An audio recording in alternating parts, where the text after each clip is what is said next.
بسم الله والحمد لله والصلاة والسلام على سيدنا رسول الله وعلى آله وصحبه أجمعين.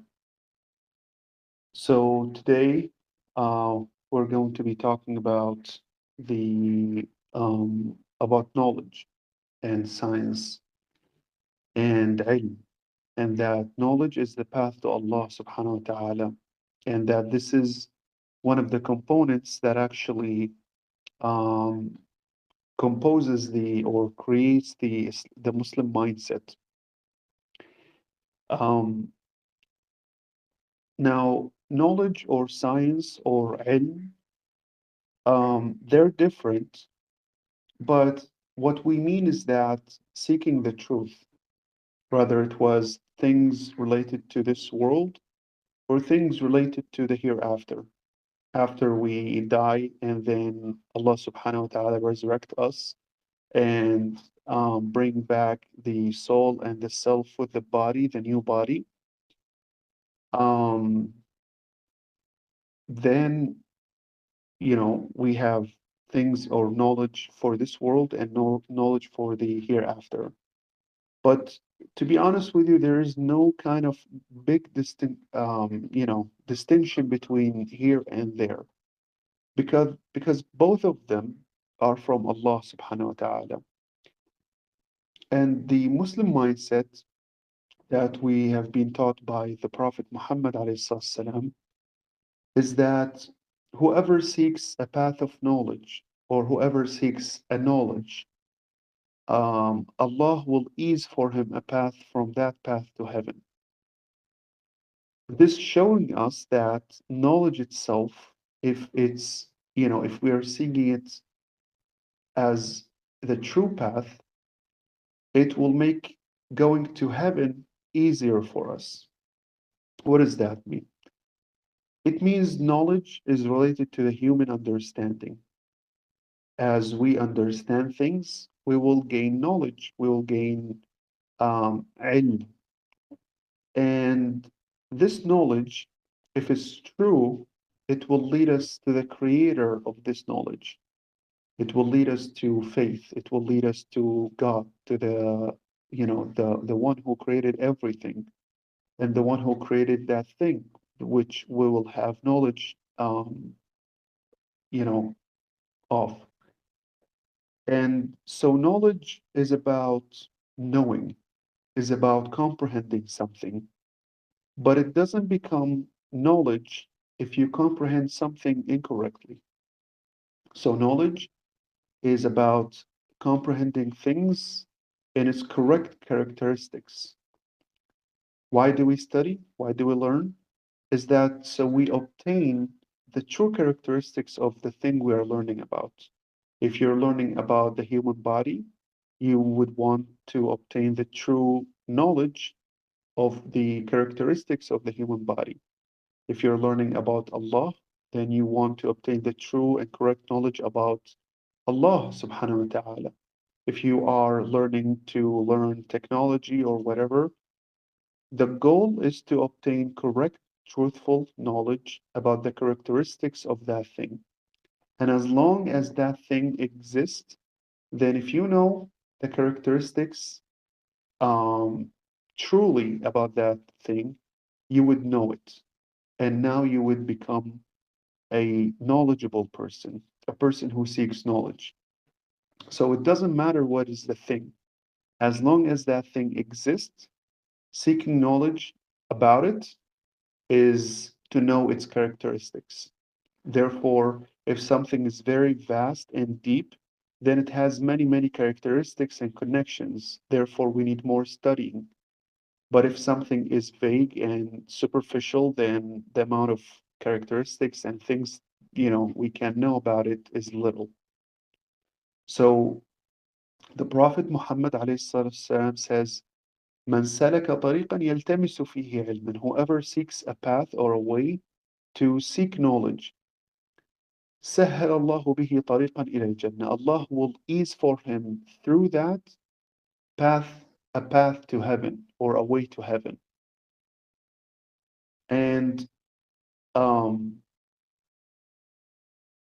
whatever when we're talking about knowledge, it means that We're talking about the human comprehension. And to comprehend things correctly, we need to have correct, basis, correct pillars.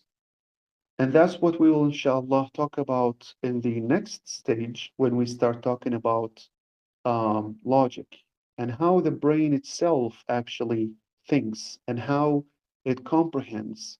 How do we even understand words? How do we even arrange it the way it is? Why do we understand it this way? Why, if it changes, we don't get it? Why there are things that are in our mind that are necessary and without them we cannot understand, and so on and so forth. And then we will figure out that from this knowledge that is embedded in our creation, we can get to know Allah subhanahu wa ta'ala.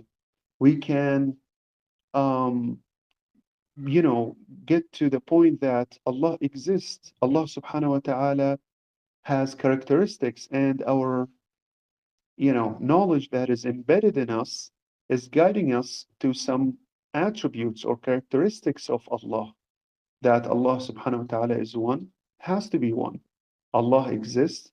Allah has to be knowledgeable, has to be all powerful and able, has the ultimate will. He is divine above everything, and he is, ultimately perfect, and so on and so forth. This is not just something from religion. It is a human journey to seek truth from what is embedded in us for how we understand.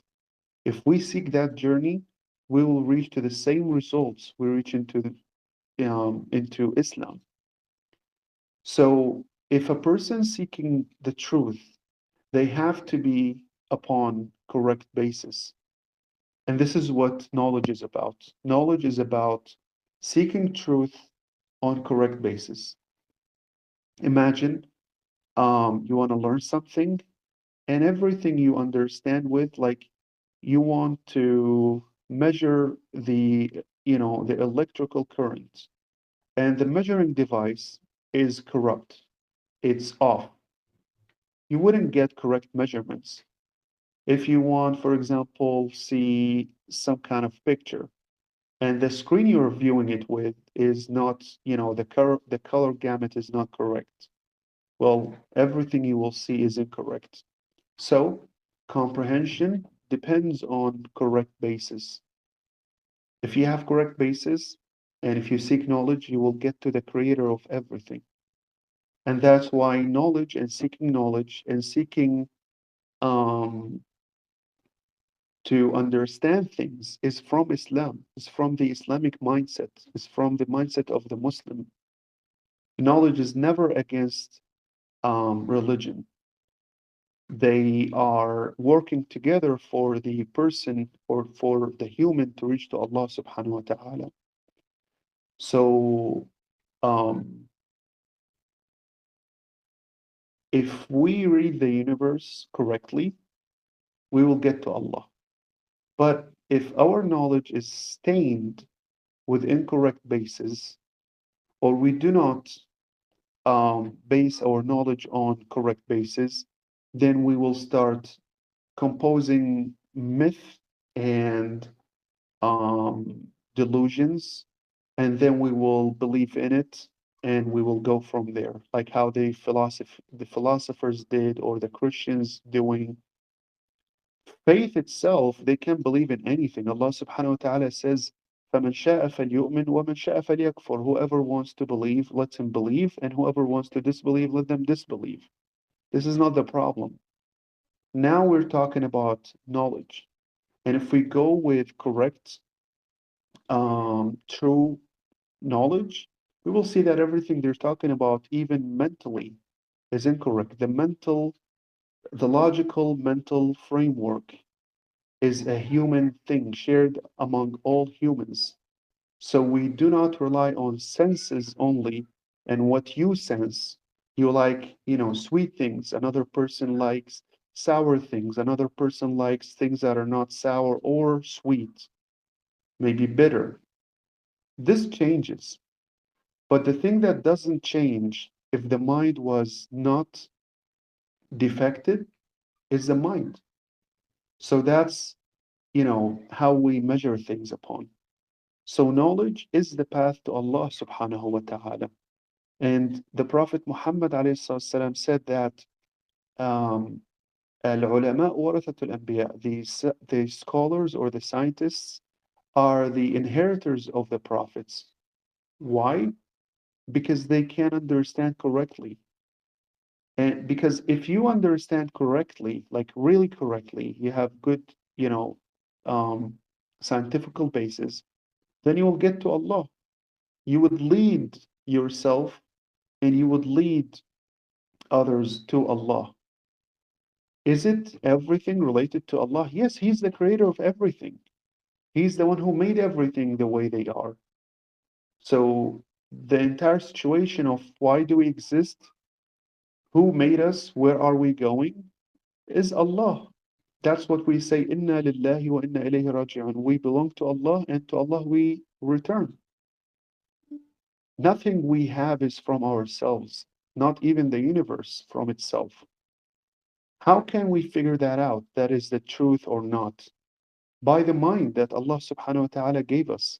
But we need to set the correct rules, not the rules that will get me to somewhere I want, no, but the rules that actually how the mind works.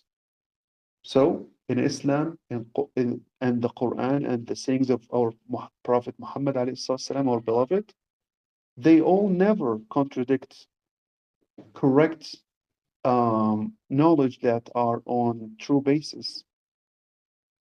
The interpretation may be correct from age to age, from an era to an era, but Quran and the sayings of the Prophet Muhammad ﷺ never got out from the reasonable realm, from the correct realm. It is just people they don't know what does it mean, so they try to interpret it. Otherwise, there should be no contradiction because how the revealer of the Quran, which is the same as the creator of the universe, would have contradictions. Impossible. So knowledge and religion, they're never against each other. I mean, if you go to the hereafter, do we have religion there? Do we have to pray and do we have to do this and that? No. So religion came for this world. So how should it be contradict this world? It's impossible. Now, you might get faced with somebody who is, injecting doubts, and maybe you will get some of those doubts. How would you resolve it? You would go to an authentic, knowledgeable person that can solve this for you, that can teach you, make you understand. So questioning, like, you know, asking a question, not questioning as in doubts, but asking a question for how, who, when, where, why is always the path of knowledge. So if you want to go and ask a person who knows, that is the path to Allah. Allah subhanahu wa ta'ala is encouraging us to do that. Allah in the Quran said, and ask the people of knowledge if you do not know. You have a question, ask, but it should be for the right person. It's like you have your teacher, you're studying medicine, and then you go to a chemist. It's not the same thing. You need to ask the person of that discipline, of that domain. So the same thing here. And whoever is going to tell you questioning or, asking a question is incorrect, you should not ask questions, you immediately know that that person is, a person of no knowledge. So then you would keep searching. But whoever is researching for the truth, whoever wants to obtain knowledge, whoever wants to live the journey of his humanity or her humanity, the journey of knowing, they should ask because always there is an answer, but we should seek it from the people of knowledge. So knowledge is the path to Allah. but that's if you get it from the correct people, because otherwise contradictions will happen and you would be lost. And then doubts start happening. All that because we asked the wrong people. Because if we ask the right people, even if we are asking the wrong questions, they will teach us how a person should ask. What is a correct question? Because even in mathematics, you might ask a right question and you might want something, to be answered for you, but you don't know how to, um, you know, ask. So they would teach you, you will get your answer, and you will start knowing how to think, which is great. So this is telling us that the mind that Allah created is for us to understand things. And if we understand, we will get to the true creator, subhanahu wa ta'ala. Um, do you have any questions? Do you have anything to add on to this? Do you have any situation you want to describe that you might have a question about? Feel free.